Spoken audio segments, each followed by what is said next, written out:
Good morning, Reshmi. Good morning. Welcome to my channel. I'm Reshmi.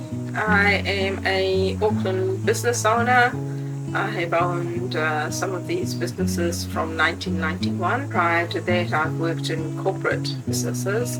I'm a mother of 3 children and I have got 3 grandchildren. That's a brief description of what my role is. Do you have any Chinese friends during the years? Yes, I have. I have had.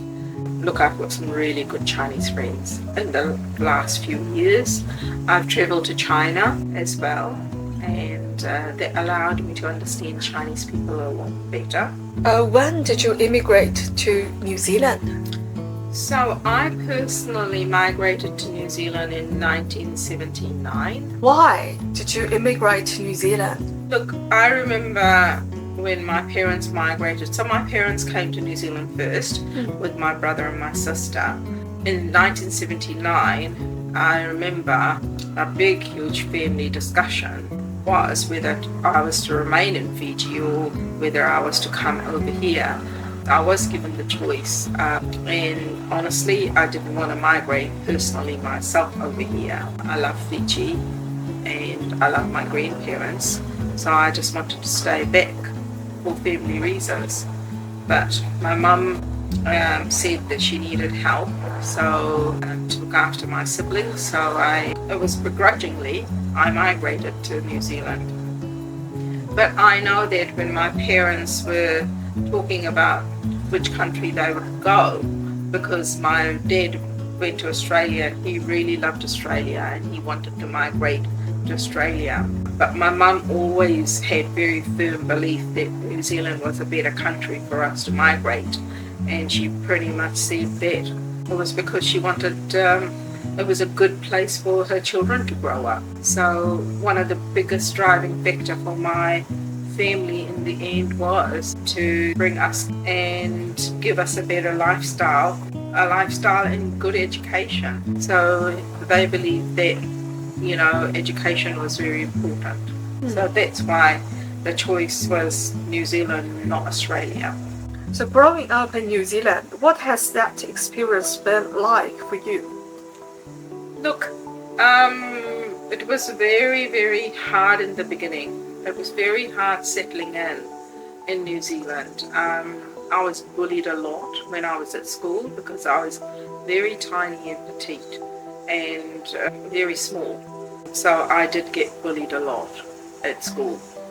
And not at school, even in some workplaces, because I was very shy.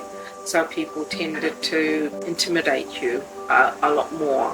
One thing I love, and this is New Zealand, is my home. As much as I love Fiji, I don't call when people say to me, "Where is your home?" I always say to them that it's actually New Zealand.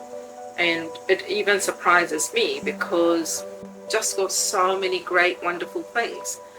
As growing up, I went to Auckland Girls Grammar. It had a very vast cultural impact on me. My best friend was she was Greek, and my other friend was Samoan, and we hung out together. I feel that New Zealand is one of those places you have got so many cultural people together. It's actually opened us up to be very mindful of different cultures and different religions and different races. And it was great going on some marches and things I went to. I feel New Zealand as a nation are full of very passionate people. I'd say we're more greenies. We want our environment to be really clean. I always knew that New Zealand belonged to the Maoris.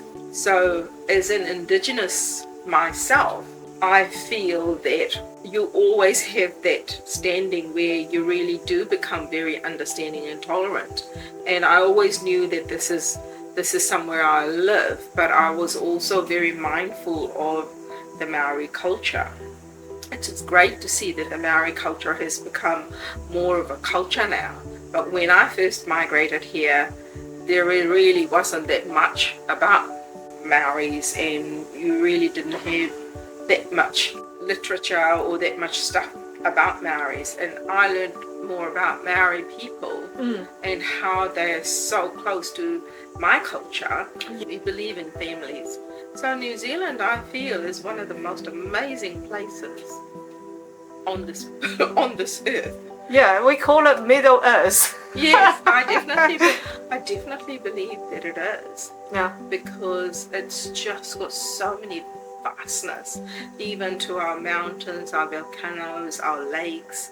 South Island is very, very rugged, and some parts of South Island is very rugged, and it actually can remind you of the ancient times. I have actually gone all over the world, and I really do love New Zealand because it's got bits of every country, I feel. In the South Island, it reminds you very much of Canada, Wales, Switzerland, even some parts of Italy. So I just feel very lucky to be living here. So what culture conflicts did you have when you arrived in New Zealand? The biggest one I encountered, because English was my second language, I found that when I first started going to school, my English was not that good at all.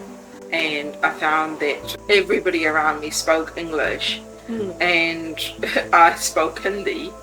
And when I came here, it was a really big cultural shock for me that everybody here spoke English. I did have to learn English very quickly.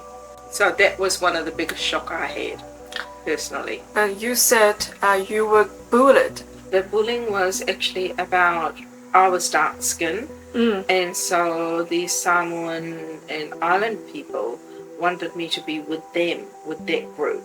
But my friends were all Kiwis, Pākehās. So that's where I was getting bullied. So you could see that they were identifying with the colours, the colour of our skin. While I got on really well, because I was shy, people would come to me and talk to me.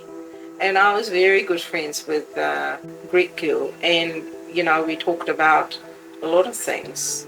Later on, the bullying got to, I did have to say to people, to the teachers, that I didn't talk about the bullying at all, but somebody saw it, one of the teachers saw it, and then took me up to the principal. And that's how it became known that, some of the students were getting bullied. So has this situation improved now? Do people still bully others based on skin color?